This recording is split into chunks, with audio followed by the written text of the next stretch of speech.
Okay, so next part of Advanced Camera Raw is talking about the spot removal tool. So I just want to show you a preview of a couple shots here. So here we have a scene, and notice this little kind of blemish. It's just a slightly dark spot right there. That is a piece of dust on my digital image sensor, and it's leaving a little artifact like that. If you look really closely, you probably can't see this in the video, but there's also a slight one there. So that's an indication I got a couple little dust spots on my sensor. We can get rid of those really easily. One thing, here's another picture, right? And you can see that, oops, and the dust spot did not move, okay? And that's another indication that you have a dust spot because it's in the same spot every time in your picture. But regardless, we can get rid of this. I'm just going to open these up in Adobe Camera Raw and yeah, make sure I'm over here like this. And right now, to take care of that spot, we go to this little Band-Aid icon underneath the crop tool, and we come over here.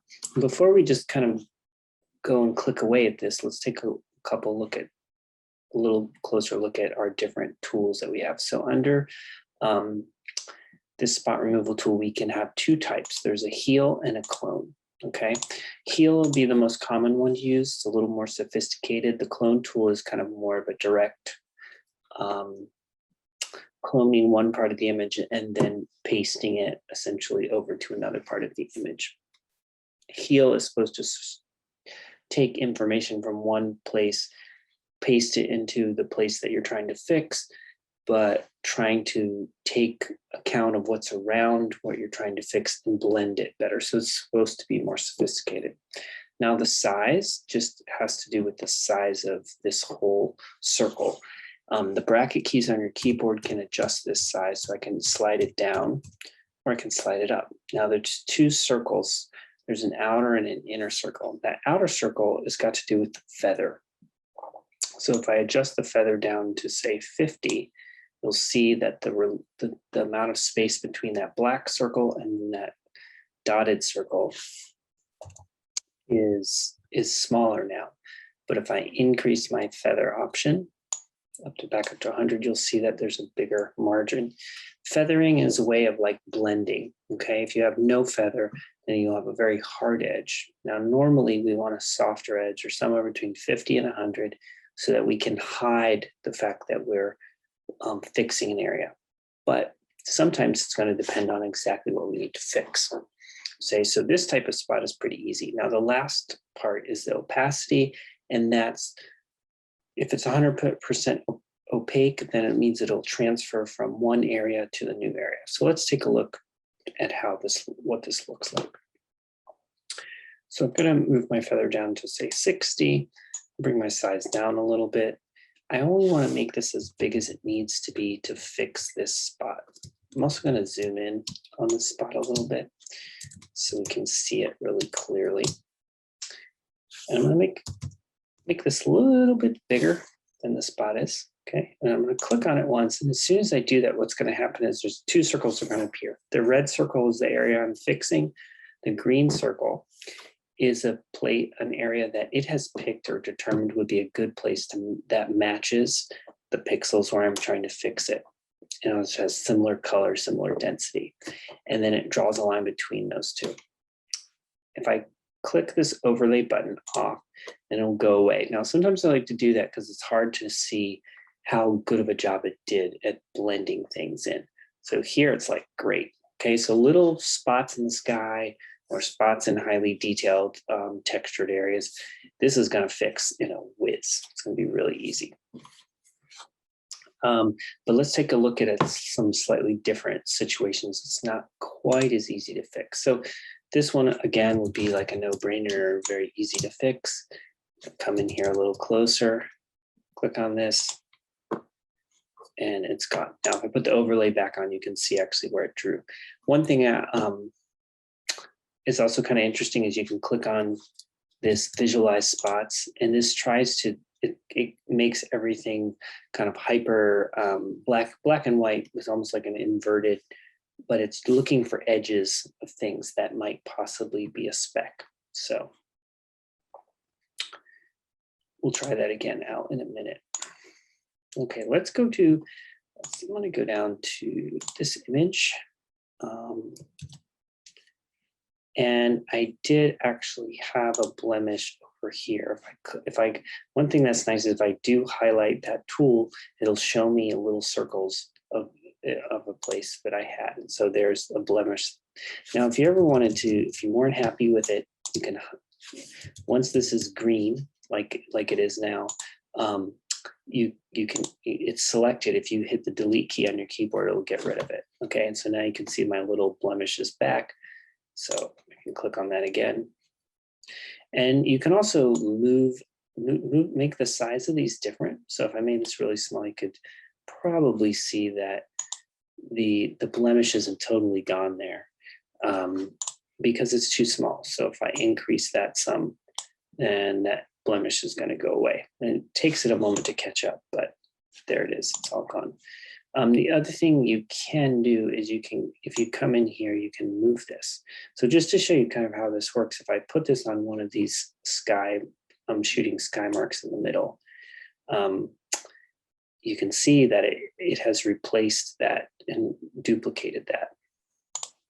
Right, so you can see now I've got, this is the original pull spot and that's that pull spot. Now it tries to avoid creating replications of things that are very obvious to your eye. So again, I'm going to remove those. I'll just click on it once here and it's going to make its own choice. And we're going to turn this off just to make sure it seems like a good fit. And I can't even see where it was. Great. So let's try something a little bit more challenging. Let's come back to this part of this area where I have this kind of fancy, I have this like light mapping line here. And let's zoom in a little bit because I've got this antenna tower. I've got these really fine lines in the distance. Let's say I wanted to like actually try to remove this because I didn't like the way it looked. Okay, so let's see how that works. We're just going to use the clone tool here. And let's try in this simple area up here. Now you can click once, right? But the other thing you can do is you can click and drag, right? So you can make a whole different shape and it's going to try to help me. And it's going to do a pretty good job right now in its cloning. Although I don't love that it shows a place I just cloned. So I might move that. I could come along here and just do this. It's really doing a great job, which is kind of awesome because that would be an easy way to get rid of these, right? So you can turn our overlay off sometimes and that helps. This area in here isn't so fantastic. It looks like this one might have been a little problematic. So maybe I move that one up and see if I get a little bit better. And if you don't like it at all, oops, I don't like it at all. Remember, you can highlight it. Each one of these little dots is a single heel that I did. So I can highlight those and I can delete them, right? So I might change this one a little bit and have it go to a different spot. So you get the idea. Now let's try something a little bit harder, possibly over here in these lines, and let's see how it does. You can see it's trying to be smart. It's got some of these pulling from these lines over here, but they don't know why. Okay, so we could let's try this over here and see how it does. So again, it doesn't do such a good job, right? If we look at the details, we can see it's kind of making things up in a way that isn't ideal. Something else to notice here is if I change this feather, let's say I change that feather down to 0. Let's see what this one looks like compared to this one. So actually did a little bit better job of matching that up, but it's not perfect.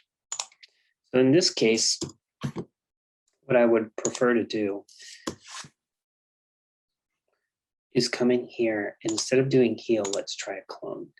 Clone is more of a direct stamp. So in this case,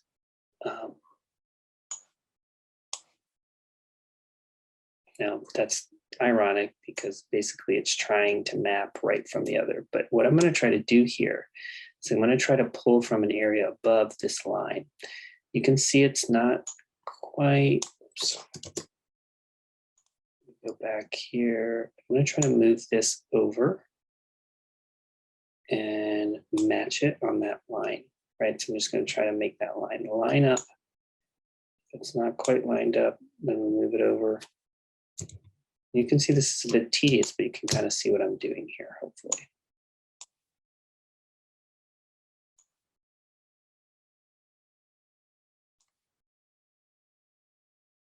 Okay, so that's pretty good. If we turn off my overlay, you can see that's. Now there is a little bit of fringing in here in this region, which I'm not in love about, okay? But that's one thing that I can do. Now, let's add on to this. So in this case, this time I'm going to replace this, but what I'd like to do, if I can get away with it, is click here. And now this time I'm holding down my Command button. And I got my overlay, sorry. Okay, I wasn't doing what I thought I was hoping to do.